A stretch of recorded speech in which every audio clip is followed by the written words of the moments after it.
Haga su trabajo ahí. Ah, ahí está. Listo. Listo. Muy bien. Vamos por acá rapidito. A ver, voy a peinarme porque ahora está grabándose, pues ya, y hay que tener cuidado. Bien. Listo. ¿Dónde me había quedado? Allá. Falibilidad. ¿Qué significa? Que la ciencia es falible. Es decir, no vayan a pensar que la ciencia es Dios. No, no, no, la ciencia se equivoca o se mejora. Está sujeta a revisiones, como dice acá, o correcciones que permiten perfeccionarla. Recuerden ustedes así, el año 2020, el año pasado, cuando recién salió el COVID-19, por ahí, por marzo, por abril, recuerdo que decían prohibido usar antibióticos porque es un virus y el antibiótico no lo va a hacer nada. Y lo que es peor, va a debilitar al cuerpo y el virus va a atacar mucho más fuerte. Entonces, así decían, ¿no? Entonces fue un error de la ciencia y después se mejoró, se corrigió. Después ya empezaron a usar, empezaron a usar la acitromicina y hasta ahora lo están usando, ¿no? Que es un potente antibiótico. Y bueno, así es la ciencia. Se va mejorando, va mejorando. Pasa el tiempo, va mejorando. Por ejemplo, ahorita no hay la cura no hay la cura del COVID-19, pero ya va a haber. De repente, las vacunas que están saliendo son vacunas experimentales, son vacunas que tienen bastante margen de error, pero con el tiempo van a ir perfeccionando, perfeccionando hasta que encuentren una vacuna ya definitiva, porque estas vacunas actuales son vacunas experimentales, son vacunas de prueba todavía. ¿Ya? Así que, y como también, pues obviamente, como son de prueba o de emergencia, como le están llamando, obviamente va a tener pues grandes secuelas, así que hay que tener cuidado. Bien, así la ciencia entonces se va perfeccionando a través del tiempo. División de las ciencias. Hay ciencias formales y ciencias fácticas, ¿ya? Formales son las ciencias básicas, de donde nacen los conocimientos, como son las matemáticas, la lógica y otras ciencias más. En el caso de las ciencias fácticas, llamadas ciencias de hecho, ¿no? Ciencias de acción, ahí tenemos pues la física, la química, la biología, etcétera, etcétera, más ciencias. Funciones de la ciencia. Aquí hay que tener cuidado porque aquí ustedes ya van a empezar agarrándole el gusto a la idea de lo que es lo que van a hacer frente a un fenómeno. Por ejemplo, mira, eh, tenemos una enfermedad, cualquiera, supongamos que sea la hepatitis, ¿listo? O la cirrosis hepática también, ya. La cirrosis hepática, porque también hay cirrosis de otros órganos, pero en este caso, la cirrosis hepática o la hinchazón del hígado, ¿no? Ya. Eh, hay personas que se inspiran en una enfermedad y dicen, bueno, ¿y qué es lo que hay que hacer? ¿Qué es lo que hay que hacer? ¿Qué quiero hacer en mi tesis respecto a esa enfermedad? ¿No? En el caso de farmacia, por ejemplo, en farmacia hay un problema grande, grande, que se viene luchando a través de los años y cada día pierde la batalla el mundo de la farmacia, que es la automedicación. ¿No? Más ahora en la pandemia que han cerrado las clínicas, los hospitales por un tiempo, de ahí vuelta lo abrieron, ¿no? Entonces, allí no ha habido atención y por lo tanto, a ver, espera un ratito, ya, por favor.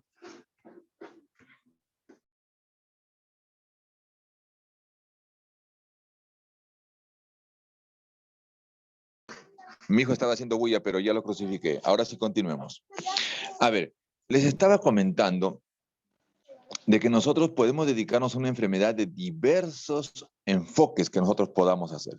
Supongamos este primer enfoque, mira, que cumple la función de la ciencia, que se llama la descripción.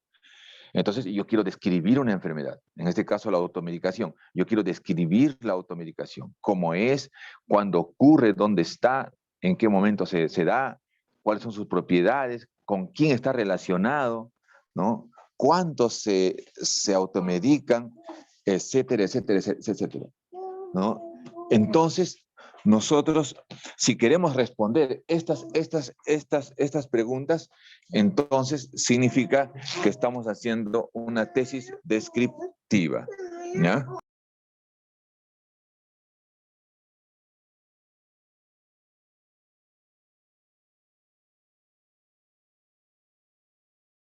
Ya, entonces, si es que nosotros decidimos responder estas preguntas, como es, donde está, entonces estamos haciendo un enfoque descriptivo, estamos cumpliendo la función de la ciencia que se llama descripción, pero, pero la descripción utiliza una sola medida, como una especie de fotografía del fenómeno, de la enfermedad, ¿ya? O del problema, en este caso el problema de la automedicación.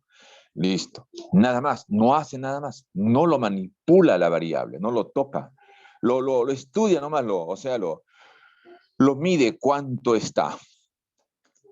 Pero en cambio, la explicación es otro nivel un poquito más avanzado, otra función de la ciencia más avanzadito ya, ¿no? ¿Qué tiene que ver? Que responde la pregunta por qué y cómo. Por ejemplo, el que se dedica a hacer la automedicación desde el punto de vista descriptivo dirá, pues, el 80% de pacientes se automedican. Listo, terminó su tesis. Pero en cambio, el que hace la función explicación va un poquito más allá. Dice, ¿por qué se automedican? ¿De dónde viene? ¿Cuál es el problema? ¿Cuál es la causa de todo esto? ¿Cómo se automedican? ¿Ah? Bien, entonces busca causas mucho más fuertecitas. Listo. Otra función de la ciencia, la predicción científica. Bueno, la predicción científica siempre se da, sino que el problema está en que los gobiernos no hacen caso. Este caso del coronavirus, por ejemplo, ustedes ya lo habrán visto seguramente en YouTube, en páginas de internet, obviamente las serias, pues no las mentirosas, no. Han visto que esto del coronavirus ya se había predicho desde 2015 o 2014, se ha venido diciendo ya hace años que va a ocurrir, que se va a dar, ¿no? En cualquier momento va a salir. Este COVID-19 es una enfermedad causada por este SARS, ¿no? De una tipología, pues, que no solamente en China, en cualquier parte del mundo hubiera podido salir, porque el mundo, pues, se ha contaminado de tal forma de que en cualquier momento iba a salir. Eso ya lo habrían predicho los científicos, pero nadie le hizo caso. Salvo por ahí algunos países que se prepararon, pero el resto no. Mira acá en el Perú, ¿cuántos han muerto? Miles han muerto porque no ha habido camas UCI. Entonces, y esta predicción científica cumple una función muy importante que hay que tener en claro. Ahora ya hay otras predicciones, desde ahora se lanzan ya para el 2030, 2035, ya se están lanzando algunas predicciones. Esperemos que aprendamos como humanos a escuchar a la ciencia. Se han hecho estudios se hacen estudios prediciendo algo. Sería interesante que ustedes también hagan estos tipos de estudios. Ojo lo que dice abajo. Consiste en deducir de una hipótesis o teoría fenómenos nuevos que no son conocidos. Ojo, pues ese es tal vez, como no son conocidos, esa tal vez sería la desventaja por la cual a veces no se tomen en serio las cosas, ¿no? Bien, aplicación científica. Es la última función de la ciencia, que se trata de hacer estudios donde apliquemos lo que nosotros hemos creado o lo que nosotros hemos aprendido, donde lo aplicamos en diversas formas, mayormente en el laboratorio. Ustedes que van a estar en el laboratorio el resto de su vida, entonces ustedes ya allí van a mezclar, van a hacer combinaciones, de tal forma que van creando algo nuevo, un extracto nuevo, un jarabe, un champú, qué sé yo, algo, algún medicamento galénico, por ejemplo, pueden crear también, ¿ya? Pero todo eso, ¿qué van a aplicar? Van a aplicar lo que han aprendido en su carrera de estudio. Entonces, ¿cómo lo aplican? Mediante una tesis. Hacen una tesis, aplican lo que ustedes han aprendido y ahí cumple pues la función de la ciencia que se llama aplicación científica. Entonces tenemos 4 funciones de la ciencia, que son descripción, explicación, predicción, aplicación científica. ¿Ya? Bien. Ahora hablemos del conocimiento, el segundo tema, porque son 3 temas. ¿Qué es el conocimiento? Es un proceso mental, también puede ser cultural, también puede ser hasta emocional, porque desde las emociones también se aprende. La ira, el enojo, la alegría, ¿no? También se aprende allí de varias formas. Bien, este proceso, ¿ya? De donde se obtiene el conocimiento, también se da de diversos tipos, como son la experiencia, razonamiento y el aprendizaje. Cuando nos pasa algo, experimentamos, ¿no? Como en el caso del laboratorio, por ejemplo, experimentamos en el laboratorio, entonces obtenemos un conocimiento, ¿no? También obtenemos conocimiento a base de razonamientos, claro. Y por último, aprendizaje, sea oral, escrito, visual. Por ejemplo, en este momento ustedes están conociendo, ¿no? ¿Qué están usando? Procesos no solamente de observar, sino también de razonar, ¿ya? Los que preguntan también sería otro proceso de conocimiento, ¿ya? Los elementos del conocimiento, vamos a ponernos como ejemplo nosotros. Sujeto, ¿quiénes son los sujetos? Nosotros, tanto alumnos como profesor, están preparados en este momento para aprender. Nosotros somos los sujetos. ¿Quién es el objeto? En esta oportunidad son las diapositivas que estamos aprendiendo los tres temas principales de hoy día, que son la ciencia, el conocimiento y el método científico. ¿Cuál es la operación cognitiva que se hace? Bueno, ya he dicho hace rato, hay varios tipos de operaciones cognitivas, puede ser visual, puede ser oral, puede ser razonar. En este caso estamos razonando y estamos memorizando también. Claro, es otra operación cognitiva. Y fundamentalmente lo hacemos con el proceso de pensar, ¿no? Ahí está el objeto pensamiento. Porque vamos escuchando al profesor y vamos pensando, vamos imaginándonos y vamos guardando en nuestra memoria. Tipo de conocimiento. Hay tres tipos, teóricos, empíricos y prácticos. ¿Cuándo es teórico? ¿Qué nos dice acá el texto? Nos dice cuando lo aprendemos la mayoría de veces por instinto. O sea, no requiere ser estudiado. Hay ejemplos ahí. Por ejemplo, ¿por qué el cielo es alto y de color azul? ¿Por qué el agua es de mar salada? ¿No? Entonces son conocimientos teóricos. ¿Qué se diferencian con el empírico? En el empírico uno lo va aprendiendo, así, por imitación. En este caso el niño, por ejemplo, va conociendo las palabras en el ámbito de su hogar. Cuando el niño nace en otro país, aprende otro idioma. ¿Pero acaso llevó clases de ese idioma? No, sino de los padres que va escuchando, ¿no? Los niños aprenden, por ejemplo, a ser aseados al ver en su hogar los hábitos de aseo. El niño aprende a ser más ordenado cuando ve en su casa orden, y así sucesivamente. Conocimiento práctico. A veces la práctica, o también llamado operacional o procedimental, a veces la práctica soluciona muchos problemas, ¿no? Dice acá el ejemplo, ¿no? Es reconocido como buen médico no aquel que posee todos los conocimientos, como a veces nosotros pensamos, ¿no? Que conoce mucho, que es un grado de doctor y tantas cosas, pero no es tanto el que conoce tanto, ¿no? De medicina, sino aquel que sabe aplicarlos con eficacia y rapidez a sus pacientes. Es decir, ¿de qué vale que sepa tanto, sabe tanto de medicina, si cuando llega un paciente, ¿no? A su consultorio, más se dedica pues a vender sus productos, a recomendar a los análisis y a otras cosas más, a ganar dinero, que a curar la enfermedad? Pero si él sabe aplicarlo con eficacia, dice, y rapidez, entonces pues curará al paciente. Porque el objetivo del médico no es que el paciente se haga médico de cabecera, ¿no? Sino curar al paciente, y si va a estar curado, entonces poco o nunca va a ir al médico. Si es que realmente sabe trabajar, si es que realmente quiere curar. Pero no, nosotros ya nos hemos acostumbrado a ir al médico cada fin de semana, cada fin de mes. Entonces, todo el tiempo estamos enfermos. Por lo tanto, no está cumpliendo con su labor.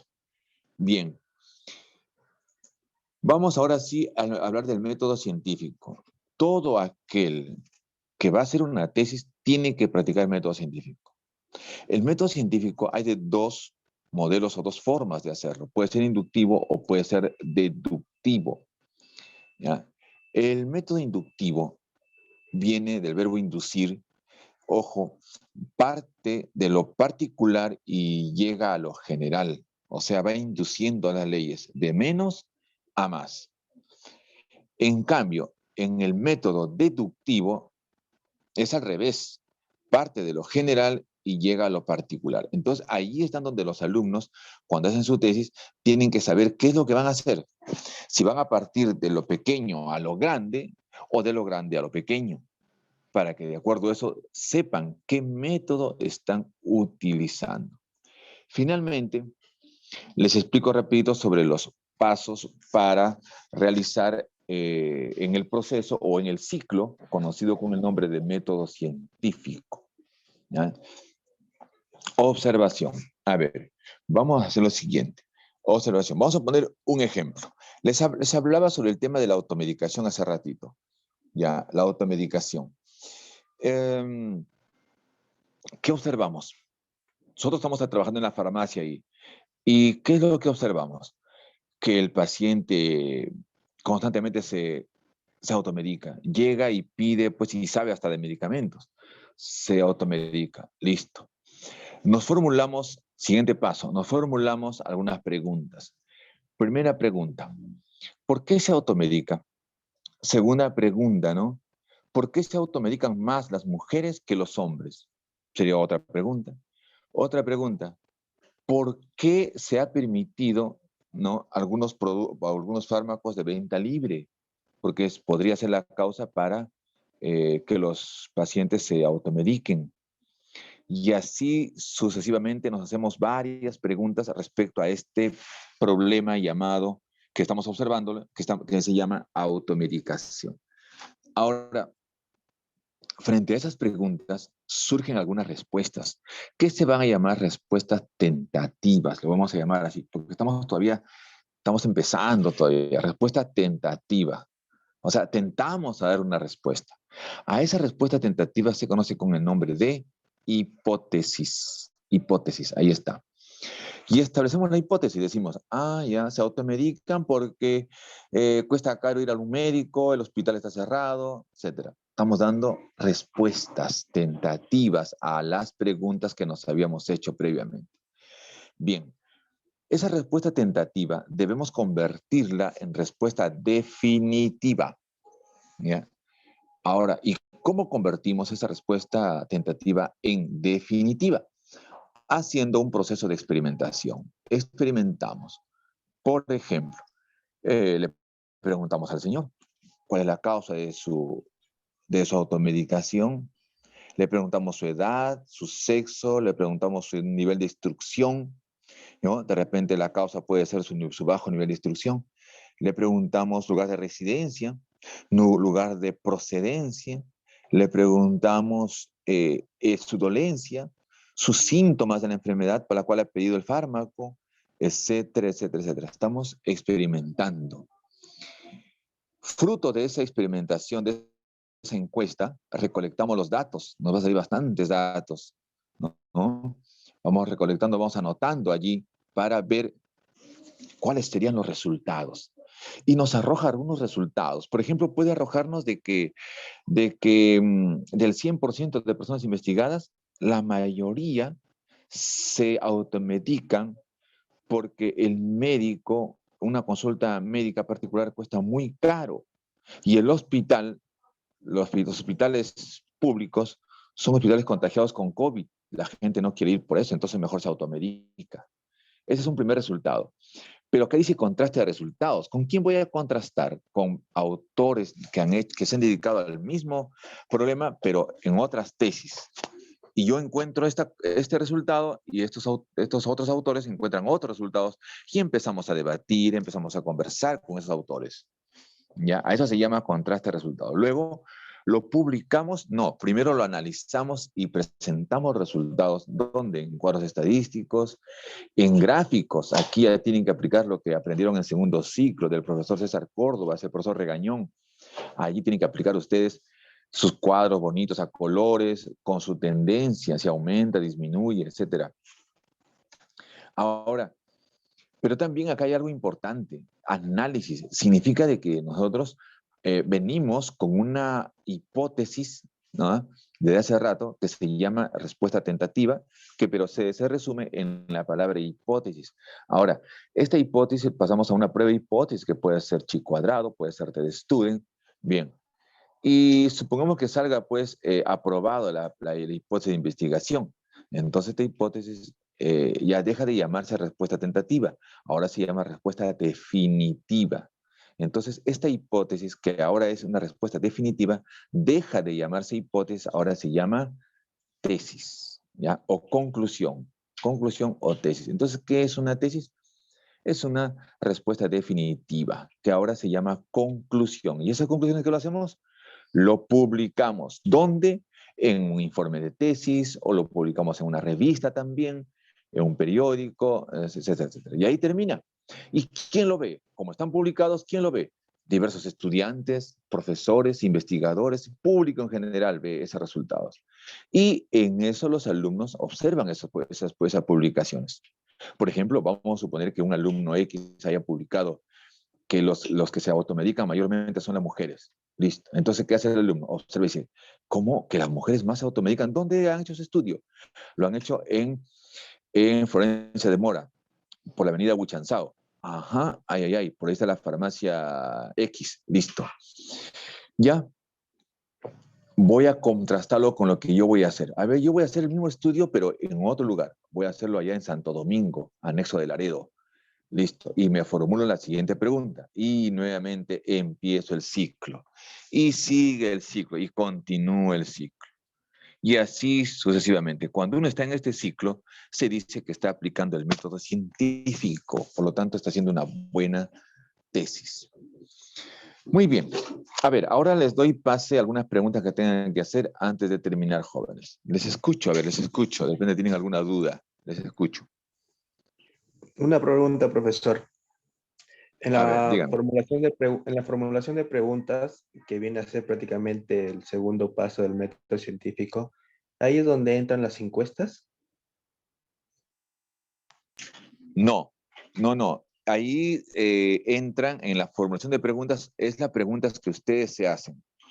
¿Por qué ocurre esto? ¿Cuáles son las causas de esta enfermedad? Etcétera. Son las preguntas que ustedes se hacen, que pueden ser 3, 4, 5 preguntas, nada más. ¿Dónde se hace la encuesta? Se Recolección hace de en datos. el paso experimentación para poder recolectar los datos. Así es, ahí mismo. Recortar los Ah, datos. ok, profesor. Gracias. Sí, listo. Muy bien. A ver, ¿alguna otra duda, chicos?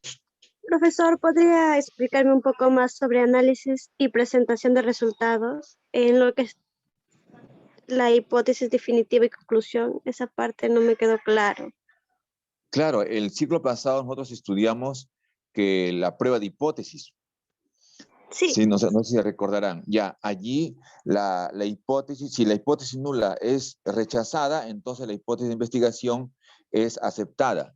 Si la Claro. hipótesis de investigación es aceptada, entonces ya está listo para sacar nuestra conclusión. Esa sería nuestra conclusión. ¿Listo? Así es. Esa sería nuestra conclusión de nuestro trabajo. Otra pregunta, profesor. A ver, dime. En el paso 1, que es observación, ahí es donde se identifica el problema para de ahí Así hacernos es. nosotros mismos las preguntas, ¿sí, no? Así es, perfecto. Ahí se va a identificar Ok. el problema. Ese paso vamos a hacer de acá a 2 semanas más, vamos a hacer ese paso nosotros, todos nosotros, ese primer paso. Así Listo, es. profesor, gracias. Muy bien, ya se va a acabar el tiempo. Dentro de unos minutos más, les voy a dar tiempo para que estudien, para un momento más, darle su práctica.